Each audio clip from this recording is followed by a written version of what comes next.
In this video, we'll be starting out much like BasicBot by blocking out the forms of our FishBot using basic primitives, with just enough geometry to help us to appreciate the balance of forms. Okay, we have a new scene open with our good friend, the low poly person, and this can act as a visual guide so we can work roughly to scale, which will help us going forward when we start using our asset library materials. Although we have set up some scale inputs for our shader groups, it's handy to just be able to drop them in without needing to adjust too much. Okay, let's start by just sliding out a new window here, changing our 3D viewport to image editor, clicking open and locating our reference image, and open image.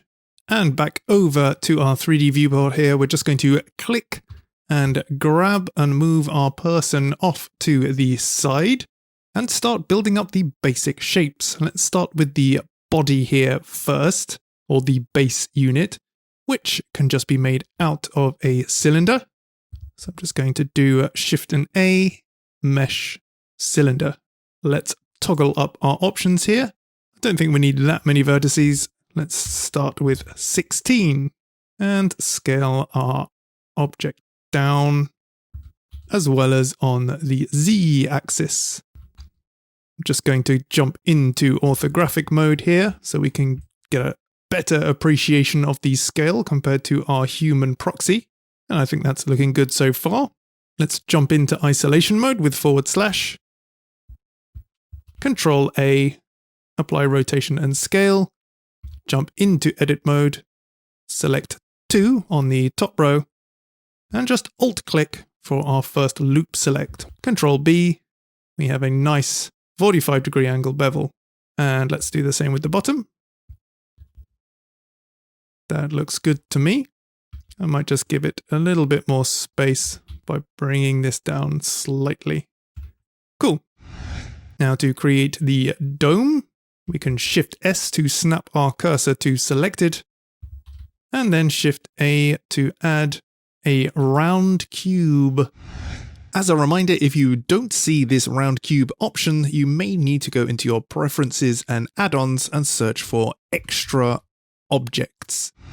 And again, toggle up our options here and select the operator preset, quad sphere. We don't need much geometry as we're just blocking stuff out, so let's go with 4. And scale it down. Move it up. We just want it to roughly be the same diameter as the inset there. Okay, that's looking good. Apply rotation and scale. Going to jump into edit mode. Snap to an orthographic perspective, switch to wireframe. Alt-A to deselect everything. Hit 3 on the number row. And with our border select here, we can just click and drag all of the bottom polys, and then hit X, delete faces. Now we can select the edge loop here, and just hit E, and extrude down along the Z axis, so it roughly joins up. Okay, we need that to be a little bit taller, so let's just hit G, move it up a bit, and jump back to solid mode. It's perhaps even a little too tall, so let's just go in and select them again, and just adjust it ever so slightly. And now we need to create the rocket thrusters here, which are kind of basically cylinders that are stretched out. So let's add some cylinders by jumping over to our viewport here, selecting a edge on the X-axis, hitting Shift and S, cursor to selected, jumping back out into object mode, and adding a mesh cylinder. Okay, let's scale this down roughly into place. Going to rotate it by 90 degrees and scale it in. And it cuts into the body ever so slightly and follows the contour of our bevel here. So let's rotate it into place. Select our outmost poly, rotate that out. And I'm just going to jump in, Control Shift to select the shortest distance between two polys. And based on the normals, we're going to scale it down. And then activate our proportional editing and scale everything in a little bit and just tweak it a little bit here and there until happy with the approximate shape. Next, we need to add this thruster part here. I'm just going to jump into edit mode and select a vertex. In the center, snap cursor to selected, jump back out into object mode, and let's base this off a sphere. So if we add a UV sphere, don't need anywhere near that geometry, so let's turn those down to 16 and 8. Then we can scale this in and rotate it into place. Jump into edit mode here, go to wireframe, and this time I'm going to use the circle select with C on the keyboard, just so we can select those vertices, hit X and delete them. Then we can use an edge loop here, hit F to fill it, and that is the basis of our little jet thruster thing. Let's quickly add an antenna to the top by going into edit mode, cursor to selected, back out to object mode, and add a cylinder. This time, let's just have 8 vertices. Jump into edit mode and scale it way down. Going to go into poly mode here, select the topmost poly and move it up. I'm just going to scroll down to decrease the proportional editing influence and scale it in a bit. We can then switch off our proportional editing. Okay, that's looking good. Let's just select our rocket thruster object here and mirror it over to the other side, selecting our base here as the mirror object. Now we can select our rocket thruster and the main rocket part and just copy modifiers with Control L. Okay, let's move on to the fairground-like claw. And we can use the body of our ship as a guide. And to do so, again, jumping into edit mode on our base here, selecting a vertex, Shift S, cursor to selected, jump back out into object mode. And this time, let's just add a cube. Scale it way down. And scale it in on the X. Move it down a bit. Scale it on the Z. And I'm just going to look along this orthographic projection now and just create a real simple claw by duplicating the mesh quickly and manipulating the vertices in edit mode. Okay, to save a bit of time, let's just join those together with Control J.